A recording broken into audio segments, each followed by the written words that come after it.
Jadi misalnya kayak dia punya anak 4, nah 4-4-nya itu masih ada ataupun salah satunya masih ada.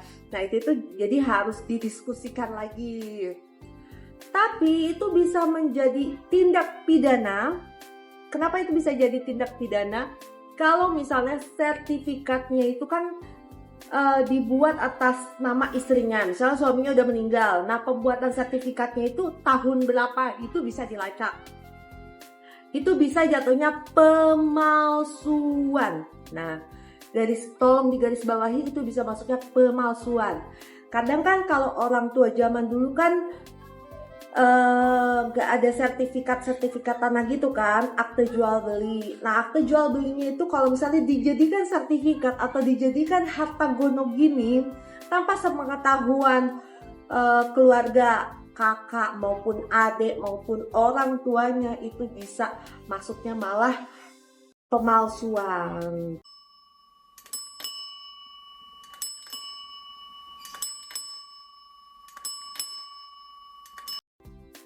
Halo, assalamualaikum warahmatullahi wabarakatuh. Ketemu lagi bareng saya Ratu Erina. Nah, biasanya kan aku kan ngebahas tentang law of attraction atau the power of subconscious mind. Tapi hari ini tuh aku mau ngerjain tugas tugas kuliahku gitu kan, yang harus aku kerjain. Kenapa aku lebih prepare bikin video, karena itu lebih kayak mencerminkan gue aja. Oke. Di sini aku mau ngebahas tentang harta gono gini itu atau harta bersama, berbeda dengan harta bawaan kayak gitu. Nah, kalau harta gono gini itu, ini yang aku ambil daripada Mbah Google ya. Nah, kalau harta bersama itu harta yang diperoleh selama masa perkawinan tanpa memandang atas nama siapa aset tersebut terdaftar.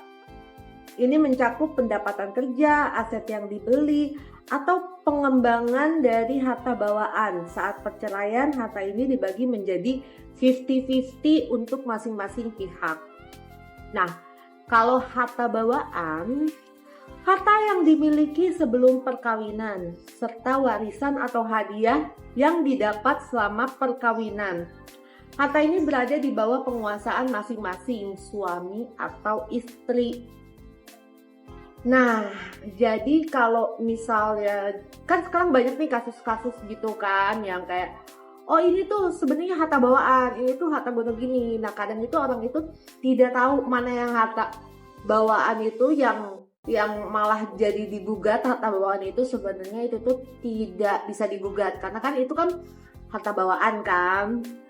Kalau harta gono gini itu harta yang diperoleh secara bersama-sama. Perbedaannya itu ya. Terus kalau misalnya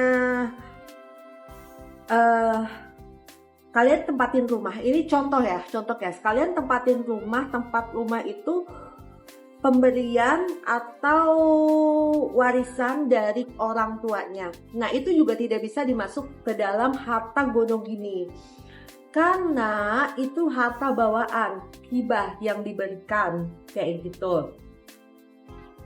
Jadi itu tuh harta masing-masing. Kalau kalian mau menggugat itu nggak bisa digugat karena itu hibah, karena pada dasarnya kalian yang menempati rumah itu di atas tanahnya orang tuanya suaminya. Nah, ada pengecualiannya, bisa dijadikan harta gono gini, bisa itu dijadikan harta gono gini.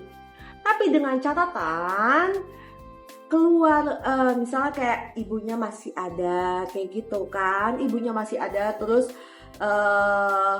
jadi misalnya kayak dia punya anak 4, nah 4-4-nya itu masih ada ataupun salah satunya masih ada. Nah itu jadi harus didiskusikan lagi. Tapi itu bisa menjadi tindak pidana. Kenapa itu bisa jadi tindak pidana? Kalau misalnya sertifikatnya itu kan dibuat atas nama istrinya, misalnya suaminya udah meninggal. Nah pembuatan sertifikatnya itu tahun berapa itu bisa dilacak. Itu bisa jatuhnya pemalsuan. Nah tolong digarisbawahi, itu bisa masuknya pemalsuan. Kadang kan kalau orang tua zaman dulu kan nggak ada sertifikat tanah gitu kan, akte jual beli. Nah, akte jual belinya itu kalau misalnya dijadikan sertifikat atau dijadikan harta gono gini tanpa sepengetahuan keluarga kakak maupun adik maupun orang tuanya, itu bisa masuknya malah pemalsuan. Nah, jadi be awareness buat teman-teman juga ya. Kalau kalian itu menganggap itu harta gono gini, no, itu bukan. Itu harta bawaan, harta yang itu tetap pemiliknya atau enggak bisa diwariskan. Diwariskan itu bukan ke istri, itu bisa diwariskan ke anak. Gitu. Oke, sampai sini aja. Terima kasih. Selamat sore. Assalamualaikum warahmatullahi wabarakatuh.